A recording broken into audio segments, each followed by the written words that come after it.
لا زلنا مشاهدينا في منطقة قراغول، هاي المنطقة اللي يعني ما بدرت من عندها أي مبادرة سيئة تجاه العشائر القريبة من عندها، لكن ما يعني هذا أنه بعض يعني أفرادها يكونون يعني مندسين ضمن هذه المنطقة. يعني حاليا احنا ببيت وجدوا به الإخوان هنا القطاعات الأمنية والحشد الشعبي مصنع للعبوات الناسفة. يعني مثل ما ذكرنا منطقة قراغول هي منطقة مسالمة ضمن هذه المناطق، يعني قريبة هي من الحاتمية من الدجيل، تحذوها عشائر يعني كريمة جدا متعاونة ومتصاهرين ما بيناتهم. تنظيمات داعش دخلت لها في ليلة واحدة تقريبا باتجاه يعني من منطقة يثرب إلى يعني منطقة قراغول. في هذه الليلة اللي تم دخولهم ضمن هذه المنطقة حاولوا أن يقتحمون منطقة الحاتمية، تفجير جسر السندية اللي صورناه قبل قليل. أيضا يعني الإخوان هنا حاليا عثروا على مكان لتصنيع العبوات، فهذا البيت هو تابع لمنطقة القراغول وهو يعني من هذه يعني المنطقة. للمعلومات يعني احنا نريد ننوه عن موضوع مهم جدا، انه اهالي قراغول لم يستطيعوا مواجهة يعني تنظيمات داعش، انسحبوا دخلوا مع القطاعات الامنية وعشائر بني تميم لتحرير يعني منطقتهم. حاليا المنطقة تحت السيطرة. الاخوان هنا عثروا على عبوات، ما اعرف حنشوف ان شاء الله شنو هاي العبوات، وين هاي لقيتون؟ هاي موجودات هنا احد البيوت، هاي بيوت هذا مصنع للعبوات. اي تمت والحمد لله القوات الامنيه والهندسه الحشد الشعبي نعم العثور على مصنع للعبوات وفككناه والحمد لله والشكر. تقدر تشوف زين. بالطريقة كانوا واضعين لكم بعض العبوات نعم يعني تقدمكم؟ بالطريق من تقدمنا زارعين عبوات. نعم.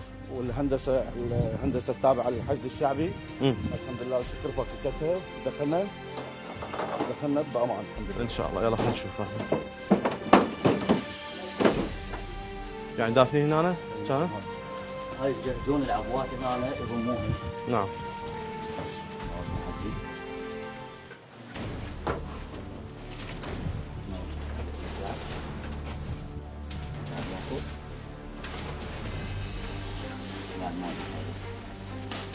هاي احد المصادر قلت لكم موجودات هنا؟ لا احنا فتشنا البيوت نعم الحمد لله والشكر. يعني عثرتوا عليه هنا في هذا المكان؟ هم لقيتوا بغير مكان بالبيت؟ لقينا بالبيت الاخر الثاني اللي بصفه؟ ايه الثاني اللي بصفه. لقيتوا شنو ايش لقيتوا؟ لقينا واحده من الابواب.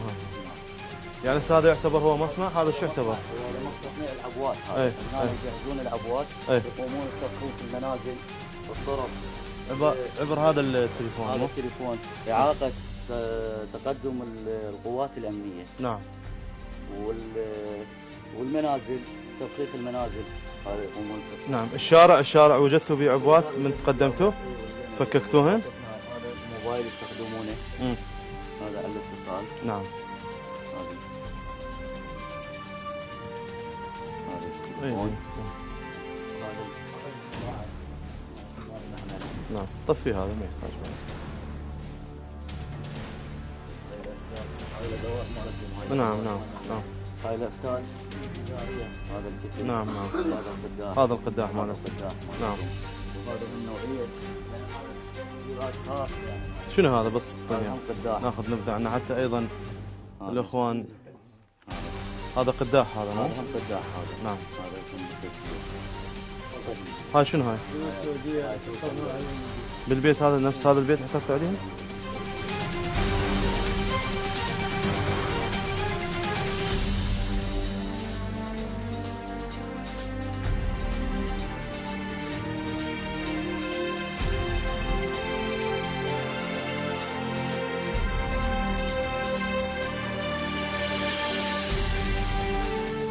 الظاهر يعني وياهم كانوا المسلحين من داعش، عرب الجنسية من داعش. نعم. لأن هاي العملة ما تستخدم عندنا هنا. نعم هم اي عرب هنا كانوا متواجدين وهاي اموالهم. بارك الله فيكم. الله يجزيكم بالخير ان شاء الله. انتم مستمرين ايضا بتفتيش بعض البيوت ان شاء الله؟ الهندسي يتقدم نعم قبل القطاعات العسكرية. نعم. لان العوائل جاي ترجع لبيوتها، هم تريد تطمن على بيوتها. اكو احنا دائما نقول مشاهدينا انه المسيئين يعني هم قليلين ضمن هاي المنطقة. هذا معلومات اللي اعطونا اياها هم يعني القبائل الموجودة ضمن هاي المنطقة المتعايشة وياهم المتصاهرة وياهم.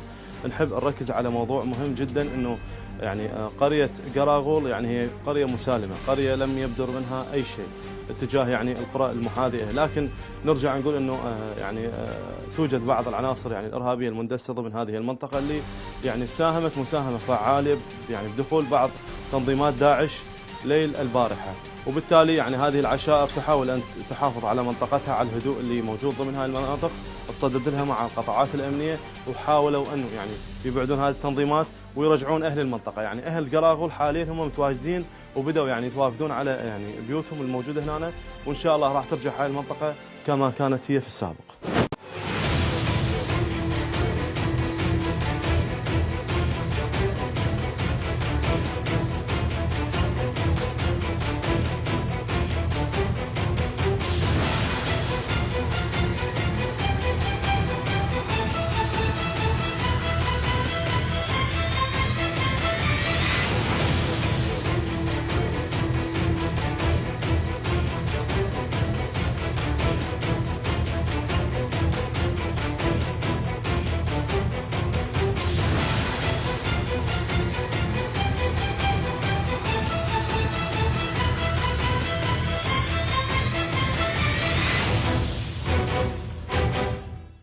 شكر خاص الى يعني الفوج الرابع الفرقه الخامسه الحشد الشعبي الابطال اللي ساهموا مساهمه فعاله ايضا يعني بتفكيك الشوارع اللي كانت مزروعه من العبوات الناسفه والعثور على هذا الكدس المهم جدا اللي كانت تحاول تنظيمات داعش انه تفخخ به بعض الشوارع، وفي حال يعني تقدم القطاعات الامنيه والعشائر الموجوده ضمن هذه المنطقه.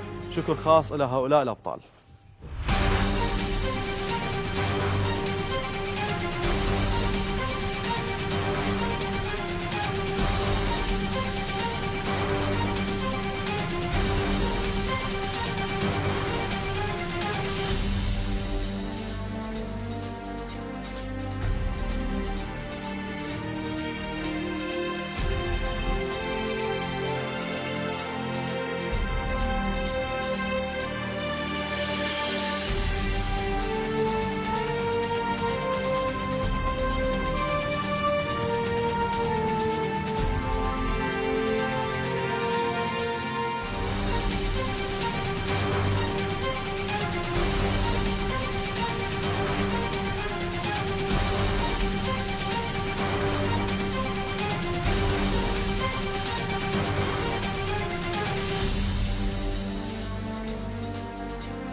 شيخنا باعتبارك انت شيخ قراغول موجود ضمن هاي المنطقه، يعني عندهم كانت تحركات يعني تبين ان هم يعني شكوا بامرهم قبل يومين ما عندي اي معلومه كفيكم. نعم. وضربني داعش واشكركم اني ما عندي. بس بالباب ايش قلت لي انت بالباب؟ قلت لي هذا اكو واحد فيهم مخشاده. قلت لك اكو واحد قالوا لي مو زين من عندهم بعد هذا ما اعرف اني ايوه بعد هاي لا حاجه. شيخنا سولف لي على منطقه قراغول، انتم باعتباركم يعني بني تميم محاذين الى هذه القريه يعني. نعم. شلون بدت العمليه؟ شلون بدت الاعتداءات من تنظيمات داعش خاصه على منطقتكم منطقه الحاتميه؟ نعم. قبل تقريبا اكثر من 3 اشهر. نعم. بدات تعرضات مستمره على ابناء منطقه الحاتميه. نعم. من خلال سيطرات، عندنا احنا سيطرات سابقه من ما يسمى بابناء العراق او الصحوه. نعم. فتم استشهاد يعني هاجموهم من هذه القريه. نعم. هاجموهم وانطينا 3 شهداء وجريح في هذه النقطة. أراضينا الزراعية متواصلة أو يعني متماسة مع أراضيهم الزراعية. مع قرية قراغول. مع قرية القراغول. نعم. هذه القرية احنا وياهم يعني ما عندنا أي مشكلة، ولكن بدينا نحس بالآونة الأخيرة يعني من فترة 3 أشهر وجاي أنه بدأوا ينشطون عندهم مسلحين. تحركات بدأت عندهم؟ تحركات غير طبيعية عندهم، بدأوا ينصبون سيطرات ليلية. نعم. نسأل الشيوخ مالتهم، عندنا اتصال وياهم، شنو طبيعة اللي جاي يصير عندكم؟ اكو نشاط لمسلحين ينكرون، ما عندنا شيء. الى ان تفاجئنا قبل تقريبا اسبوع. نعم. بانه اهالي القراغول نزحوا، كل من خلى انا ذكرت لانه اهل